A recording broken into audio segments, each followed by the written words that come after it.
Welcome to Mission Evolution Radio Show with Gwilda Wiyaka, bringing together today's leading experts to uncover ever-deepening spiritual truths and the latest scientific developments in support of the evolution of humankind. For more information on Mission Evolution Radio with Gwilda Wiyaka, visit www.missionevolution.org. And now, here's the host of Mission Evolution, Miss Gwilda Wiyaka. Medical doctors and nutritionalists, alongside a sea of untrained individuals, all offer copious dietary advice, often with clashing viewpoints and varying levels of credibility. A large number advocate for strictly plant based diets, but are there hidden nutritional risks or potential health concerns associated with a vegan diet? Mission Evolution Radio TV show is coming to you around the world on the X-Zone TV channel xztv.ca. With us this hour to delve into possible health risks of a vegan diet is Dr. Joel Fuhrman. Dr. Fuhrman is a board-certified family physician and 7-time New York Times best-selling author. His latest book is Eat for Life. An internationally recognized expert on nutrition and natural healing, he specializes in preventing and reversing disease through nutritional methods. His website, drfuhrman.com. Dr. Fuhrman, thanks for joining us once again on Mission Evolution. Thank you. Great to be here. It's just always wonderful to work with you. So, you're a family physician. How much education on nutrition did you get in medical school? You know, I went to medical school with a specific intent of being a physician specializing in nutrition. So I made it my personal vendetta, to really be an expert in this. But in medical school itself, it's not their interest. You're really learning about drugs, surgery, and a lot about physiology and pathophysiology and the process of disease. But doctors really don't have the skills to motivate, train, and change people's behaviors and get them to eat healthfully. So it's a growing part of medicine today, and the American College of Lifestyle Medicine has brought this mainstream where doctors are being certified in this field now, usually in their postgraduate training. And there's more than 8,000 doctors now who are certified as board certified from the American College of Lifestyle Medicine. And there's also in the New York City hospitals, there's a lifestyle medicine office in most of the hospitals there, including Harvard and GW, George Washington University. So it's a growing field, I should say. But no, we didn't get it in medical school. Well, I'm glad it's growing because, the old adage, you are what you eat, I think has a lot more truth than one might think. Yeah, sure. So your bio says you're internationally recognized expert on nutrition and natural healing. How did you get there? What was your course like, your trajectory to get there? Well, I'm president of the Nutritional Research Foundation, which is a nonprofit specializing in doing studies to ascertain how we can use nutritional interventions to treat and reverse disease. But yes, it's kind of been my passion, my love, that to say that, people don't have to have diabetes, they don't have to have heart attacks or strokes, that nutritional science has made such incredible advances that we can stop people, more than 85% of all cancers don't have to occur. And so we really can extend human lifespan. And the average lifespan of humans could be closer to 100 years old, not the 80-year-old lifespan we're seeing for most average Americans. So we have tremendous upside, not from high technology medicine, but from low technology nutritional excellence. So that led me to being critical of the medical profession, which just focuses on drugs while people continue to abuse their bodies with disease-causing substances. So I developed this specialty, and of course, you may know I've had 5 successful PBS television shows. I have 7 New York Times best-selling books. I raised over $70 million for public television. And, so I've gotten a lot of opportunity. I've been very blessed to reach millions of people with a message of eating better and taking care of their health. And because of that, I've produced a lot of studies and gotten lots of people who've changed their life trajectory and reversed heart disease, got rid of their high blood pressure, reversed their diabetes, got rid of their autoimmune disease like lupus and scleroderma, and psoriasis went away. And so what I'm saying here, nutrition is a powerful intervention, therapeutic intervention. And that's really what I've devoted my research and my interest in learning and studying and applying with patients over the last 4 decades. It's pretty impressive, sir. So you talked about eating right can create longevity. But can it literally, does it prevent disease, or can it literally reverse disease once it's already set in? That's exactly what I'm saying. I'm saying that the same diet style that's designed to maximize human longevity, slow aging, and protect against cancer. And that means including foods with the most powerful anti-cancer compounds in them, which I call G-bombs: greens and beans and onions and mushrooms and berries and seeds like flax seeds and chia seeds, that we can pick these foods out, include them in our diet to have incredible anti-cancer effects. And the same diet style and the same dietary portfolio that enables humans to prevent cancer and age slow and live a long time can be therapeutically effective to people to reverse disease. They lose weight, their diabetes goes away. They lose the visceral fat, and their blood vessels become more elastic, and their blood pressure goes to normal, and their chest pains go away. And if they have skin diseases, their eczema or psoriasis goes away. If they have headaches, their headaches go away. So the satisfaction and tremendous reward I've gotten over the last 3 decades is working with people and being able to advocate with authority and predictability that, yes, you can get well.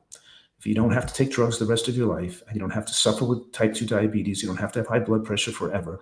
If you follow this, if you really want to get in great health, you can do it, and you can reverse your disease. And you can even get better from asthma and chronic headaches and even lupus and rheumatoid arthritis. That's how effective this is. And I've obviously been not only involved with my own clinical practice, but also produced research studies to show that this is effective. What kind of research studies are they? Well, for example, in my book, Eat for Life, which is one of my most recent books, I've written 12 books, but I have more than 2,000 scientific references in that book. And so written for lay people, but with 2,000 scientific references, you want every paragraph or every statement you're making to be well supported by numerous amounts of research. And the credence of the research is more supported when you have studies that show the same findings, when one study corroborates another study, when a short-term study is corroborated by a long-term study where people have followed it for 30 years and showed a better outcome versus just, for example, if you took a cholesterol-lowering drug and it lowered your LDL cholesterol, well, that's great, and that's effective for lowering cholesterol. But does that translate into a longer lifespan? Or might it be that lowering cholesterol with a drug increases your risk of cancer, and the increased or diabetes and the increased diabetic or cancer deaths offset the benefits for heart disease? So do we have a study going on for 30 years, 40 years, tracking people to the end of life and looking at hard endpoints to corroborate the benefits of the cholesterol and drugs? So I'm saying you get more credence when you have a long-term study corroborating a short-term study, which is a soft endpoint. The long-term study is showing a hard endpoint like age of death or cause of death. So yes, we have an incredible large number of studies corroborating the fact that eating salads with raw onion and cooked mushrooms and beans and lots of green vegetables, we have literally thousands of studies showing that eating a wide variety of colorful plant foods extends human lifespan and prevent cancers. And that is not, it should not be controversial, because it's an overwhelming amount of data that almost all research scientists and physicians specializing in nutrition agree with.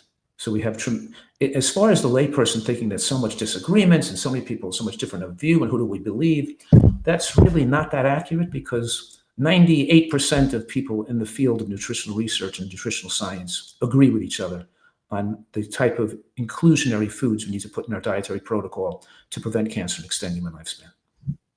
So what do you think is the most important findings in nutritional research science over the last 5 years? The most important findings, believe it or not, that people are going to be shocked by, is that as we rev up more animal protein in our diet, more animal protein as a percent of total calories, we see lifespan go down in a dose-dependent relationship from all-cause mortality, both cardiovascular death and cancer death. More animal products, more animal protein, shorter lifespan. And the converse is true, which surprised people, and that was, as people increased the amount of plant-derived protein in their diet, they lived longer and had longer lifespans. So we're leading to the thing: more plant protein, less animal products, less animal protein. And I think that's not only because these foods are rich in plant proteins, it's what they also contain. In other words, the plant proteins are not as biologically complete. So they don't raise IGF-1 excessively high that can promote cancer. But the plant proteins are accompanied with lots of phytochemicals that act as antioxidants and a homeoetic relationship with the cell, meaning that the cells aren't wasting energy and producing as many toxins, and the digestive tract gets fueled with beneficial bacteria that don't produce pro-inflammatory compounds either. Like when you eat more animal products, you produce more TMAO, trimethylamine oxide, which inflames the lining of the blood vessels, increasing the deposition of atherosclerosis, and you get more heart disease. It's not just the cholesterol and saturated fat in the animal product. It's also the animal protein itself, leading for more gram-negative organisms to be growing in your digestive tract. So what I'm saying is that this recent findings are that the increased variety of plant substances in the diet gives us this opportunity to have a longer lifespan. And people with the healthiest, most anti-inflammatory microbiome are people who eat the widest variety of natural plant foods. So speaking of microbiome, there's a lot of things that have interfered with our microbiome. Antibiotics, say for instance, and they didn't know that at first. So people of my era, ended up having a lot of really strong antibiotic therapy, and it seems to have affected the gut. Then is that the case? And if so, is that playing part in us not being able to absorb the nutrients that are available? Well, it's true that the overuse of antibiotics being prescribed inappropriately for viral indications or when they're not needed leads to certain problems in people's lives. And the use of antibiotics for a young person could increase the risk of eczema or even cancer. The number of antibiotic times you've taken an antibiotic for a urinary tract infection can significantly increase the risk of getting breast cancer in later life, for example. So yes, the answer is overuse of antibiotics and inappropriate use of antibiotics does have serious potential side effects. And when you live in such a healthy manner, your chance of getting infection is much lower. And so now we try to live healthfully to avoid the need for getting infected. And also just being fit and eating healthy keeps you thinner, increases your immune function to not be sick with bacterial infections. So for example, being significantly overweight doubles your risk of death from pneumonia. And we saw that during COVID when people who didn't eat healthy and were overweight had much higher risk of serious morbidity and mortality when they got COVID infections. So yes, we want to reduce the exposure to drugs if possible. So does the is the immune system impacted then by the same things that make us fat? Yes, that's correct. In other words, our diet, we're a green vegetable dependent animal, particularly the cruciferous greens like broccoli and cabbage that have isothiocyanates, which support the immune function and enable immune surveillance, the ability of the body to seek out and destroy abnormal cells that can become cancerous. So yes, we're trying to, and these same substances that build the immune system's ability to recognize abnormal cells and fight cancer help build the intraepithelial lymphocytes that surround the digestive tract. And these are form the defenders at the gates of the castle of the body. So they could knock out. We're going to have to talk about the castle on the other side of a station break. Okay. Dr. Fuhrman and I will return very shortly, so don't go away. This is Mission Evolution, missionevolution.org. Is protein overrated? With us this hour discussing the complex issue of animal protein versus plant protein is Dr. Joel Fuhrman. His website, drfuhrman.com. Before we get on to the protein issue, we were talking about how things that cause obesity also cause some other very wide and varied disorders, including immune deficiency. Would you continue? That's correct. When you're overweight, the fat cells, of course, spew out pro-inflammatory compounds and make the body, which suppress immune function and also raise estrogen levels in the body, which can increase risk of prostate and breast cancer. And it's called insulin resistance, which means the fat cells prevent insulin molecule from bringing glucose out of the blood for use utilized by our tissues. So insulin resistance means more glucose, more sugar stays in the blood longer, and the body has to make more insulin. So when you're overweight, you're getting more insulin, more estrogen, and of course, you're having reduced immune function. So the same when people eat fast foods, processed foods, fried foods, overeat calories, they're going to suppress their immune function. They're going to decrease the nutrient density in their tissues. They're going to increase the toxic level in their tissues. And of course, they're going to raise hormones to cancer-promoting levels. So, protein is cited as a major issue in plant-based diets. What foods are the highest in plant proteins? That's exactly the point of this, of the people. What should leave here with is that the same foods that are high in plant protein seems to have the most of power to make people live longer. And those foods are three foods: green vegetables, beans or legumes, and nuts and seeds. So there's 5 plant foods in all, right? Natural plant foods. There's fruits, vegetables, beans, nuts and seeds, and intact whole grains. Now, the only one low in protein is fruit. So plant foods have an adequate protein unless you were eating too much fruit, like more than half your diet was fruit, your diet could be too low in protein. But if you're putting oil on your food instead of nuts and seeds as a source of fat, then you could be taking protein out of your diet as well and making a diet with predominantly plant food be low in protein. But if you're eating enough green vegetables and nuts and seeds and beans, then we can build up to easily get your protein needs met with, 70 to 90 grams of protein per 1,500 calories. You can build up, in other words, you can design a diet that gives you a robust amount of protein if you eat a healthy, well-designed plant-based diet, not eating junk food, not eating fried foods, junk foods, oils. Because you can eat plant foods and non-animal products, plant foods that are junk food and don't have good protein, sugar, maple syrup, oils. We could eat processed foods, but if you're eating natural whole foods, and what I'm saying is these studies, the greens, the beans, the nuts and seeds have these phytonutrients, bioflavonoids, resistant starches, lignins, all types of sterols, stanols, all types of chemicals that make us live longer, that lower estrogen, that extend human lifespan and improve immune function. So the same plant foods that are rich in protein also contain a host of beneficial nutrients that benefit our longevity. I know some years ago, quite a few years ago, there was this big hoopla about a complete protein, and that you had to, at a meal, combine grain with, say, beans, or that sort of thing. Is that valid, or do we have to eat it all at once to create a complete protein to replace meat? We do not have to eat it all at once, but it's good to have variety of plant foods in your diet, so you are getting all the complementary amino acids over over the 24-hour period, but you don't have to eat it all at one meal. Plus the fact that, don't forget, the body's able to produce the level of amino acids needed for normal function if you're eating enough calories and they're from healthy calories, because your body can digest some of the bacteria in the gut, and the sloughed off epithelial cells from the digestive tract lining are digested with the meal. And we have stored proteins in the epithelial line, on the interstitial lining of the digestive tract. So the body can adjust things accordingly to make the protein it needs to make the hormones it needs at the levels for good health.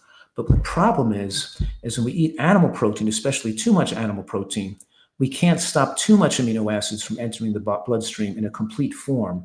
And because those excess calories, protein calories, can't be as efficiently burned for energy or for fat, if they're not burned for energy, they're stored as they turn into hormones that promote growth of muscle and the growth of fat and the growth of tumors.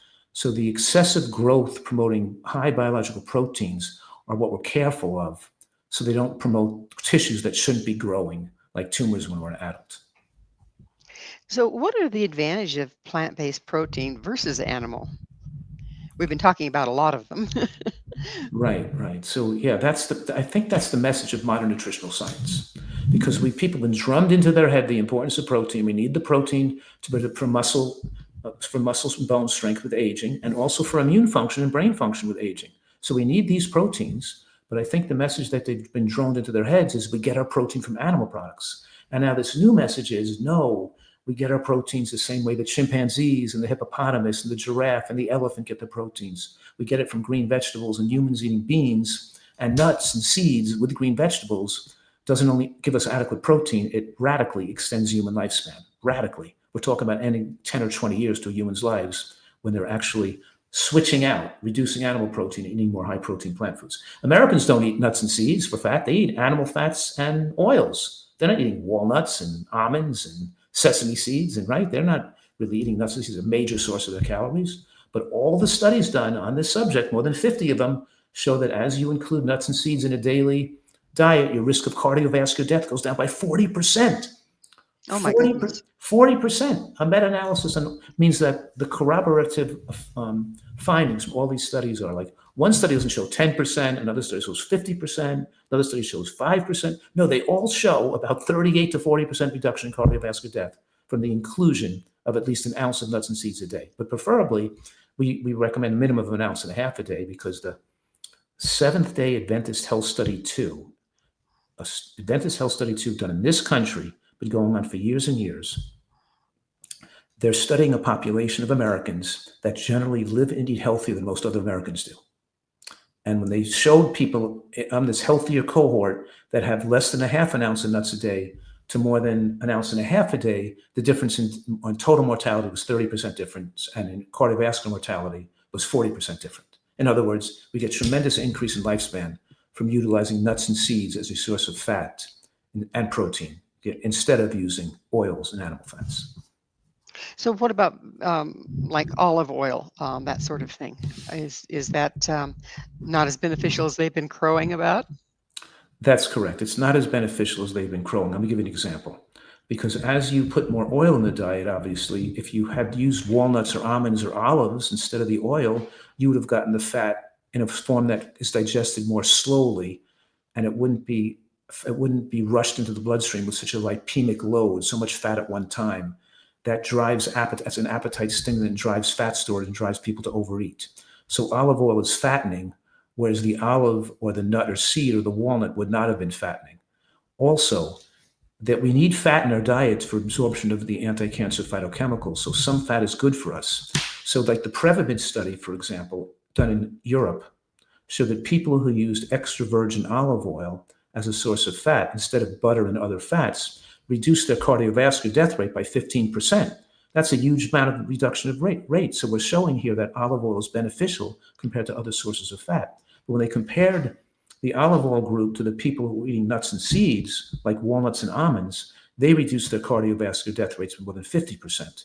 And the longest lived people in the Prevamid study, the longest lived cohort, were those people eating nuts and seeds at baseline that were then randomized to stay eating nuts and seeds. That was the group that lived the longest. So even though olive oil is better as a source of fat than other sources of fat, it's still not as good as probably eating walnuts and avocado and sesame seeds. It's still good, but not the best. So sometimes we need to cook with, even for doing a stir fry, we need some kind of fat in there. Is olive oil still the best for that? Well, we do stir fries, like we stir fry in water or tomato juice and pineapple, and we stir fry and we put once we stir fry the food, then we put a Thai curry sauce on it. And the Thai curry sauce could have had hemp seeds and cashews and curcumin and lemongrass and dates in there. So we make all these delicious sauces and dressings a different way of cooking, utilizing nuts and seeds, which have lifespan promoting effects, to get great flavor and great texture. Even if we can make an icing on a chocolate bean brownie, we can make an avocado chocolate ice cream. So when the conventional recipe would call for butter or oil, we can turn it and blend the nuts and seeds into a cream sauce and make something tasting just as good with nuts and seeds. Gotcha. So the longevity of the seeds and that sort of thing, is that why people advocate like quinoa? Quinoa is a grain. Mm-hmm. I think it's a seed, isn't it? Well, it's a starchy. I consider it the grain field, intact whole grain field, like steel cut oats or oat groats and quinoa and teff, and I don't know if it's but it's not a traditional seed like sesame seeds and flax seeds and chia seeds and sunflower seeds and pumpkin seeds are kind of a fatty protein mix, where quinoa is more of a carbohydrate type, type. So it sure presents that way, yeah. Mm-hmm. Yeah. So in any case, I think it's still good for you, but it doesn't contain it's not in the same category as getting our fats from these whole foods. Because keep in mind that low glycemic carbohydrates go into the bloodstream, sugar goes into the bloodstream slowly. High glycemic carbohydrates like white flour and white rice and white bread and go into the bloodstream, the glucose into the bloodstream rapidly. And the rapid height of glucose in the bloodstream stresses the body out and promotes disease. The same thing with fat. Nuts and seeds go into the bloodstream. The lipemic load after the meal, 1 or 2 calories a minute, the body can preferentially burn those calories for energy. A lipemic load from oil or animal fats, you spike a lot of fat in the blood at one time, which then can stimulate atherosclerosis and stimulate the brain, the apostat and the central nervous system, and also be so many calories in the blood at one time can be like addictive, can promote addictive cravings to want to overeat food. So we're And talking. then we go back to the fat issue, right? Then we go back to the body fat issue. So it's really better to use whole foods because it's more satiating and it doesn't trigger the brain to want to overeat calories. So where do you stand on grains? We've been talking a lot about the seeds and the nuts and but do we eat too many grains? And is it not just about what grains we eat, but what kind? Well, certainly we should eat intact grains that are not refined into flour. I always I always say the whiter the bread, the sooner you're dead, because white flour is a sugar equivalent. It enters the body as sugar. And so so we're getting, the problem with grains is we're getting most of our grain from processed grains and white flour products, and those are dangerous foods. An intact grain means you use the whole wheat berry, or you use the whole oat groat, or you use the whole quinoa, or you use the whole teff or amaranth. So I'm for grains as a healthy food, but for people with a lower caloric window who don't need as many calories, they have to cut back on the grains appropriately to be able to include an adequate amount of all the nuts and seeds and greens and beans in their diet. So beans are a more longevity promoting anti-cancer food compared to grains. They have more bioflavonoids. They have more polyphenols. The beans are even better than grains. So if you can't have enough room in your appetite to eat both, you're better off the beans and eating less grain or skipping the grain. But grains are okay if. By beans, do you mean legumes? Yes, legumes, correct. You're not talking about the green ones, okay? So if we're going to start cutting back on grains in order to drop our overall caloric intake, it's better to just kind of stay away from them, and particularly if you have them, make sure they're whole grains, right? That's correct. Like I might have for breakfast, I might have a tablespoon of flax seeds and a tablespoon of chia seeds, a cup of blueberries and cherries, and maybe I'll have a third of a cup of oat groats in there. I'm not filling my whole bowl up with groats because I wouldn't have room for the berries and the nuts in there and the plant, you know what I mean? So I want to have enough room and all the other things. Maybe I'll put a tablespoon of wheat germ in there or something too. I want to have enough room to feed everything in. Well, it's time for us to take another station break. Dr. Fuhrman and I will be right back to continue our discussion. Stay right there. This is Mission Evolution, missionevolution.org. What do the Adventists have to do with health?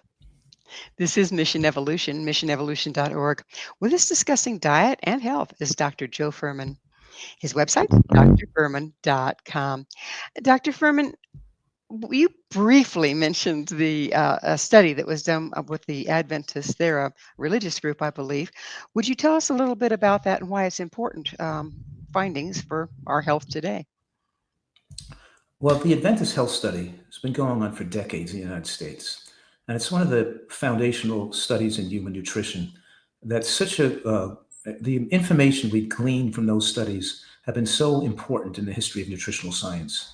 And the reason for that is that Adventists as a whole are encouraged to live healthfully. They generally don't smoke, they exercise regularly, and they don't drink a lot of alcohol. So they're encouraged to eat healthier in general. So when you're comparing a vegan an Adventist who's eating some animal products or meat or eggs compared to one who's not, you're not you're not getting more confounding variables with smoking, drinking, or eating unhealthily in the person who's eating meat compared to the one who's eating vegetables. They're both eating pretty healthily on both sides.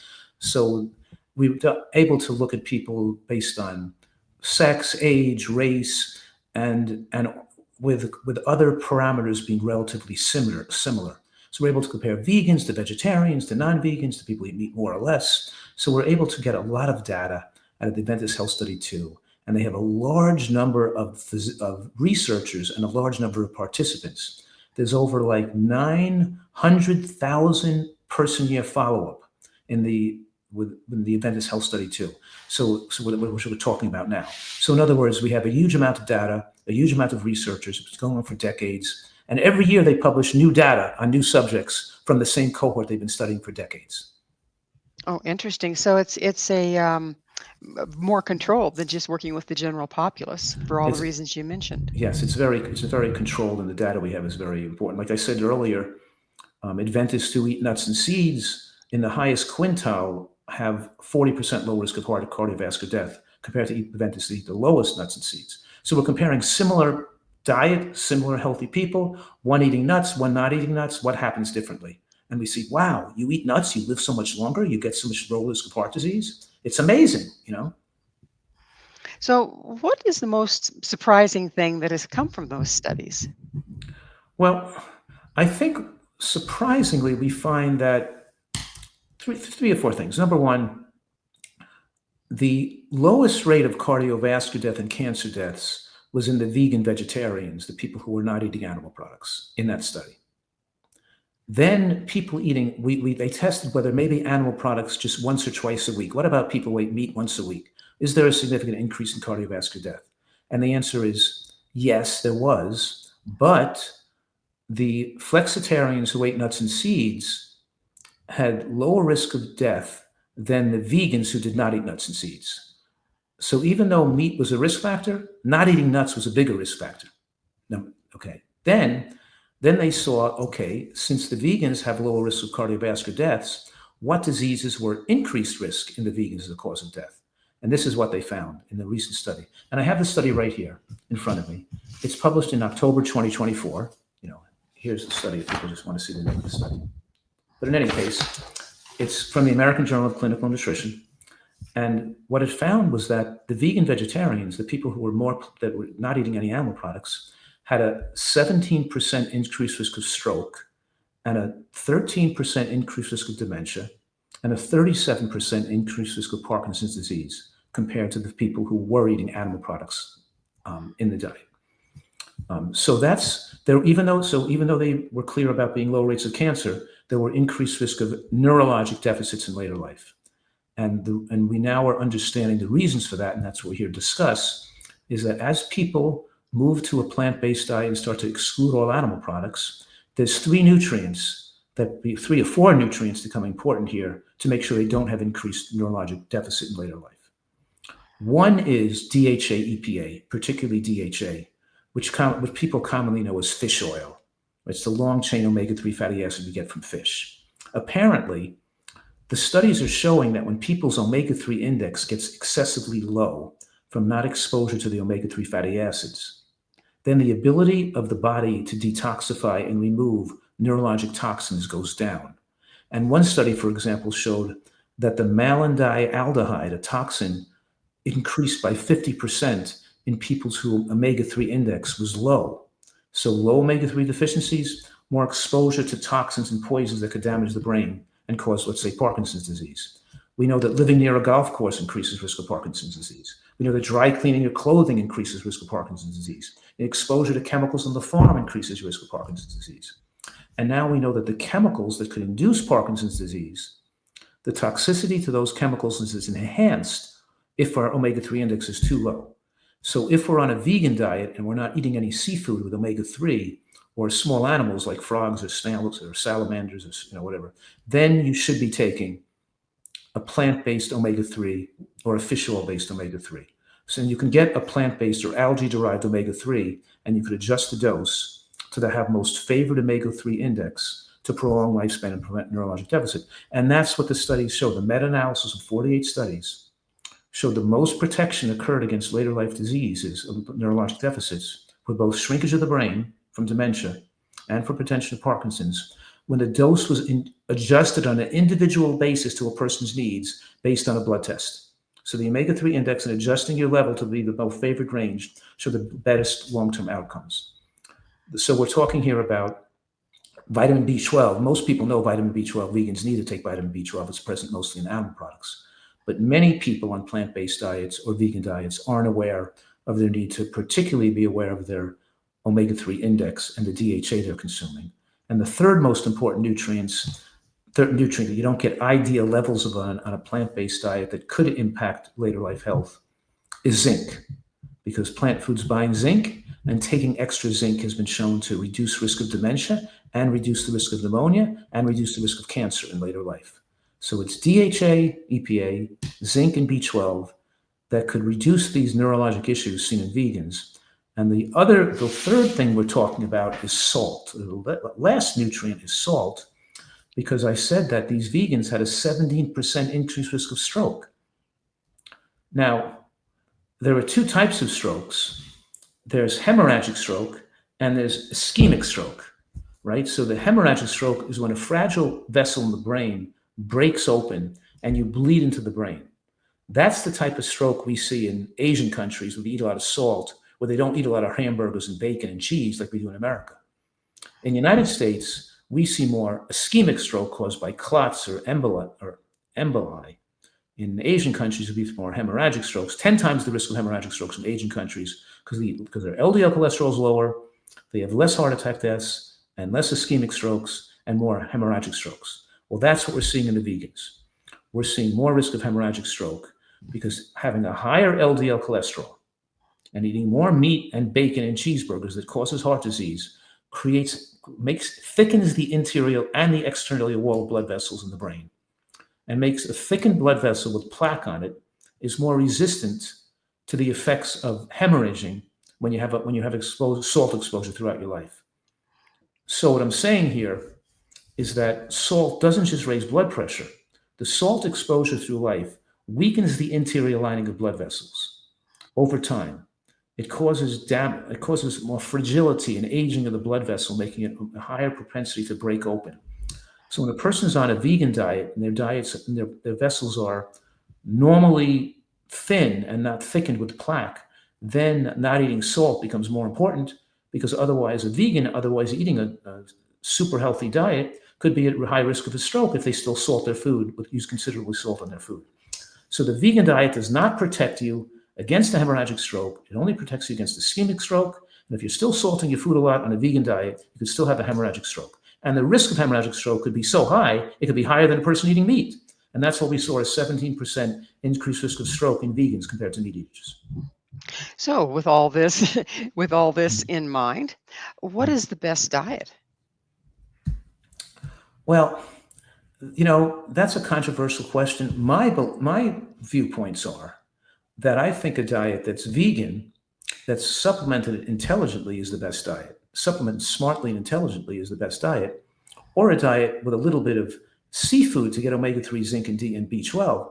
But the problem is the inland lakes are you could say too much nitrogen and toxic runoff, leading to algae overgrowth, and the BMA toxin in the lakes and the coastal waterways dumping of garbage and plastics. So the seafood has become too contaminated with potentially neurologic causing chemicals. And we're seeing increased risk of ALS and Parkinson's disease in people in Chesapeake Bay and living around inland lakes eating seafood or near the ocean fronts where they're dumping garbage. So it's leading to many of us in the field of lifestyle medicine to be advocating people move to vegan diets and then to supplement their diet with zinc, DHA, and B12 to the levels that would be better achieved if you had been eating seafood in your diet. So even though this is a controversial question and people have different viewpoints, my viewpoint is we're seeing tremendous extension of human lifespan with people following plant-based or plant-predominant diets where we reduce animal products to low levels, which then requires the use of certain supplements. So basically, the sign of our times is also changing what's the best diet, because what was best before the oceans and the lakes became so polluted was probably a different animal, so to speak, than what's best now. I think that's true. I think if we were living 100 years ago, because then you wouldn't have all the supplemental science there, then eating some seafood mixed in with a predominantly plant-based diet would have given you the most comprehensive exposure to all the nutrients humans needed.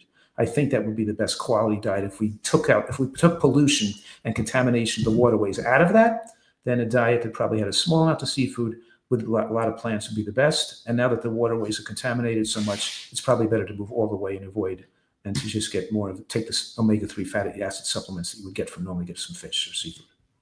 So what about farm-raised fish? They're most likely even more polluted, because they have to give them antibiotics because they're living in close proximity to each other. And it's still raised off the coastal waterways of the continental shelf. They're raised right at the where the land ends. That's where they have the pens. So there's still tremendous contamination of the continental shelf. And the most dangerous seafood, by the way, with the highest rates of the toxin BMA that cause PDS, Parkinson's dementia syndrome, and ALS, or bivalves, which used to be the healthiest foods. They have the most DHA and zinc. We're talking about oysters, clams, scallops, and mussels. Because they're bottom feeders and they filter the most water through them, they create the most BMA toxin. And then shellfish like lobster and crab, because they're bottom feeders, get the most plastics and toxic compounds in them. That used to be my go-to most favorite thing on a special occasion, would be to eat something like a lobster, but now I know I wouldn't touch the stuff because it's too contaminated. Too contaminated. Yeah, you're better off getting a tropical, if you're going to eat seafood, you're better off being in Polynesia, or Hawaii, where you're getting a wild fish that's not a farm-raised fish, a wild, not a commercially raised fish out of the wild ocean. Do you have to be mindful of the, what you ate? Okay, in other words, the larger the animal, the more carnivorous, the more smaller animals they eat, are they more toxic? That's true, and we always thought that the carnivorous larger fish like tunas and sharks and barracudas have more mercury in them and more other toxic metals and more PCBs. So we do avoid those more. But that led to the thinking that sardines and minnows were better sources of omega-3 because they're small. But the problem with that is when you eat the small fish, you're eating the digestive tract with the fish. And the digestive tract is full of microplastic particles. And microplastic particles have endocrine disruptors, can increase risk of certain cancers like breast cancer and thyroid as well. So if you're going to eat, it's better for a mid-range fish, a mid-sized fish, not the big giant, right. But not the tiny fish we eat the whole digestive tract. We're gonna have to take a station break. I'm sorry. This is Mission Evolution. www.missionevolution.org. Can food cure what ails you? This is Mission Evolution, missionevolution.org. We're continuing our discussion with the author of Eat for Life, Dr. Joel Fuhrman. Dr. Fuhrman, we talked about healing with foods, but if you're correcting, I view illness as imbalance somewhere, right? If you're correcting a particular illness, are there particular prescription foods that you use? I would say so. I mean, that's, my most prescriptive food is eating raw green cruciferous vegetables and sprouts. Those are most prescriptive foods. And people can grow sprouts in their own home and put it on their broccoli sprouts and alfalfa sprouts and mung bean sprouts and arugula sprouts and radish sprouts. You can grow it in a glass container, put the sprouts in, change the water once or twice a day, and then grow it. So I give people, one of my mantras is to say this: make the salad the main dish at one meal, because raw vegetables have the most consistent and powerful association with the reduction of cancers of all types. And you mix in the salad, you're mixing lettuce, which green lettuce is a superfood. It has the richest source of sulfoquinidose to support the growth of healthy bacteria in the gut, as well as its all calcium is bioavailable because there's no oxalic acid in lettuce. So we have the lettuce mixed with the cruciferous green, like arugula or baby bok choy or kale or something, or cabbage. So we have those two mixed. And then the third most important ingredient is onion or scallion raw. Because when you chew the cruciferous vegetable and you chew the scallion or onion in your mouth, the enzymes create these anti-cancer compounds in the mouth in proportional to how well you chew. The nutrient that's shown to have the most powerful effects on cancer and longevity in green vegetables are called ITCs, which stands for isothiocyanates. And they're not in the vegetable until you chew it. So you break open the broccoli, you chew the kale, you chew the arugula. The ITCs are formed in the mouth from a chemical reaction that's occurring in your mouth as you crush the cell wall and liberate the myrosinase enzyme. The myrosinase enzyme catalyzes the reaction, and the ITCs are formed in the mouth. The same thing people know when they cut an onion. When they cut an onion, your eyes get tear from sulfenic acid, forming these anti-cancer sulfur-based compounds. So the anti-cancer compounds are formed when they're cut or when they're chewed. If you had cooked it first, you would deactivate the compounds. If you had cooked it and then chewed it, you deactivate the enzyme. If you overcook the broccoli or the kale and then you chew it, you're going to deactivate the compound. So chewing it raw gives you the most benefits. That's why urinary and blood isothiocyanates, ITCs, show the best correlation with low rates of cancer compared to cruciferous vegetables in the diet. You get more, when you measure urinary ITCs, then you're measuring, did the person eat the cruciferous vegetables raw, and did they chew it really well enough to increase the levels of ITCs in the body to the level high enough to get the maximum anti-cancer effects. The person just like swallowing their salad with no attention to chewing it well, or eating the broccoli or cabbage overly cooked, is not going to have the same ITC level as the person who's eating them raw or conservatively cooked, and chewing them real well. So yes, prescriptive are the salad that we're then putting a nut-based dressing on, because of the nuts and seeds giving the fat and the sterols to absorb the anti-cancer phytochemicals 40 times as much compared to having the salad without a fatty dressing on it. So it's like a prescriptive salad. And then, are you having a tablespoon of ground flax seeds or chia seeds every day for your source of these anti-cancer lignans that control estrogen and progesterone and your production of steroids, in other words, and hormones? So yes, we prescriptive say that, are you using a tablespoon of ground flax seeds and ground chia seeds, or a teaspoon at least in your diet? Actually, here's a study that showed, it was so fascinating. They took women with breast cancer and they followed it for 10 years. And they found that women who had 1/3 of a milligram of lignin in their diet, their risk of death over the 10-year period with the lignin compared to not with it was 71% less Oh my risk of goodness. death from 1/3 of a milligram of lignin. Now guess how many lignins are in a teaspoon of ground flax seeds? Quite a few, it sounds like. 7 milligrams. 7. The study, the women who had reduced the risk of death only had 1/3 of 1 milligram average. We're talking about 7 milligrams in a teaspoon. So we're saying that you'd be crazy not to eat a teaspoon of flax seeds in your salad and your soup and your morning breakfast cereal. It's just so incredibly protective. See, the diet I recommend, the nutritarian diet, is extremely it's precision nutrition that's prescriptive with a salad every day. Are you eating some berries or cherries every day, right? Are you eating, are you eating some beans every day, at least a half a cup of beans a day? Are you eating at least 1.5 ounces of nuts and seeds a day? Are you eating some Are you eating some cooked mushrooms every day? Are you eating some onion or scallion every day? So these prescriptive elements in the diet are more important whether you had a little bit of animal product or not. That wouldn't be as important as whether you had the full gamut of these powerful anti-cancer foods, right? So, there's this real popular thing going on right now. It's called green shakes. So they take all this wonderful raw greens, but then you're not chewing them. So you're losing a lot of the benefits. Is that accurate?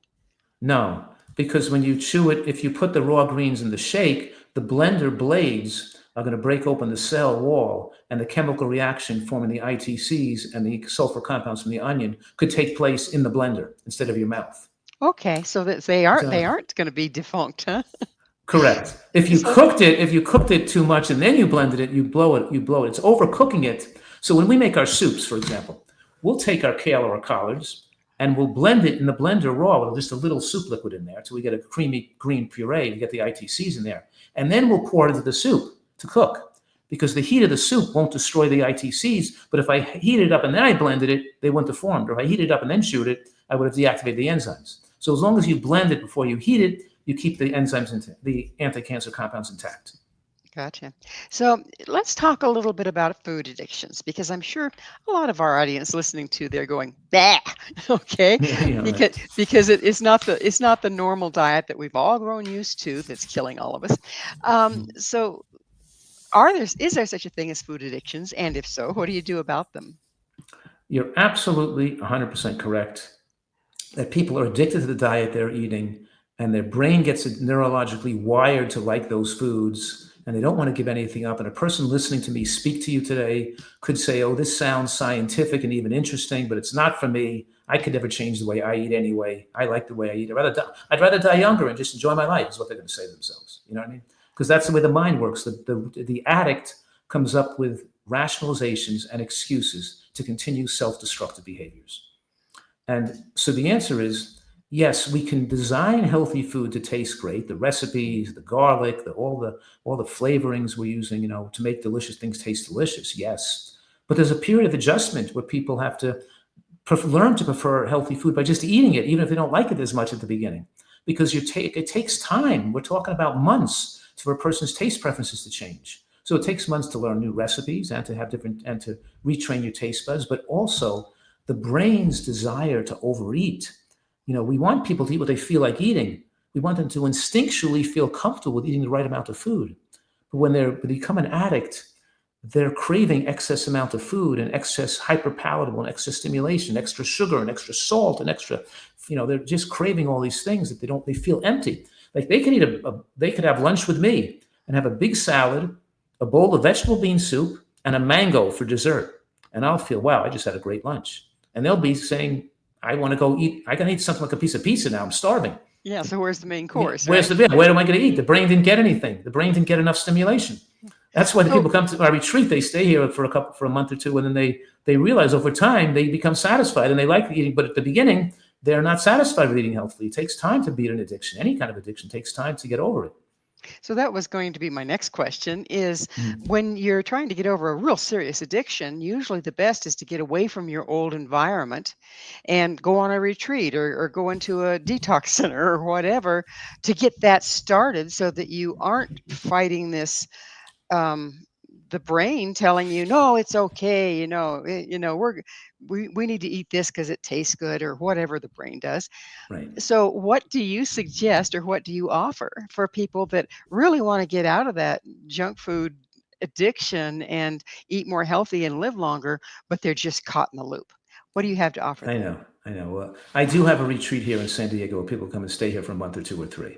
So we do have that. But I know most people can't afford that. They can't take the time out to their life. So we do have courses and motivational series of teaching modules on the website.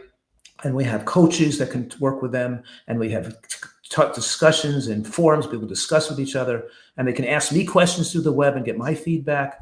So we try to connect with people, get them so they can connect with each other, to talk to and get more important motivation and information in their own homes. So they can clean their house out, throw away the junk. Join us for our 3-day detox where we're going to just eat healthy for 3 weeks and see if we can get you jump started onto a healthy lifestyle. So yeah, we're doing that, and we try to do our best. It doesn't work in every case, and for people that need our help and more intensive, they can come out and stay here too. I'm so glad you're offering that because, Yeah. I think food addiction is probably a larger problem than alcohol at this point. It is. It's just that with the amount people, so many people getting more cancer rates, more cancer in young people, and more. We're seeing that food is driving an explosion of disease, of tragedies, human tragedies. Mm. Yeah, I know that I personally have experienced, and I've never been much of a junk food person, but I've personally experienced when I really pay attention to my diet, surprising things happen. I mean, funny little um, symptoms that I had will disappear, and the energy level goes up, and what I thought was normal aging is not normal. So what do you see as the people can look forward to if they do clean up their diet and go with the recommended vegan plus the supplementation? It's amazing that so many people who've done this have reported that their brain fog lifted, and they not only have more energy, but they're able to think more clearly and more creatively. So the interesting thing is that people age, and they don't realize as they're aging their body and getting overweight and eating unhealthy, it's aging the brain, and they're losing their memory, creativity, and passion for living. So what I see come back is the excitement and passion for life, their enjoyment of life, and they'll be able to have creative goodwill for other people, and their connectedness and social aspects of enjoying their life more. So as you would think, people would say, "Oh, I'm just going to eat recreationally, and I'd rather just don't care what happens to me down the road." We're seeing the opposite occurs. That people get much more enjoyment and pleasure out of their life when they take better care of their health. So is the brain fog from brain inflammation from the toxins? Yes, that's correct. Ugh, man, you're killing yourself, right? Yeah, and taking drugs too, and legally prescribed medication, Mm, it affects brain function negatively. yeah. Well, it's almost time for us to call it good, and I'd be remiss if I didn't ask you, Dr. Fuhrman, what's your mission? My mission has always been, because you can see I'm so passionate, excited about this, is so everybody in the United States knows that they don't have to be sick, they don't have to have a heart attack, and don't have to have a stroke, and don't have to get cancer. They can do what they want, but they should at least know that there's a way they can get their health back if they want to, and they want them to know the power of nutritional excellence. Well, that's a beautiful mission and so very much needed right now. I just don't think we have, with all the pollution present and chemicals and this and that, we have less leeway to indulge in less than healthy eating, I would expect. I agree. Mhm. Well, unfortunately, we are out of time. Dr. Fuhrman, thank you so much for coming on the show again. My pleasure. It was a lot of fun. Our guest this hour has been Dr. Joel Fuhrman. Dr. Fuhrman is an internationally recognized expert on nutrition and natural healing and the author of Eat for Life. If you'd like to find out more about Dr. Fuhrman and all the considerable things he has to offer, visit his website, drfuhrman.com. This has been Mission Evolution with Gwilda Wiyaka. For more information, or to enjoy our past archived episodes, visit www.missionevolution.org. But please be sure to join us right here on the X Zone TV channel, XZTVCA, where this mission will continue, bringing information, resources, and support to our rapidly evolving world.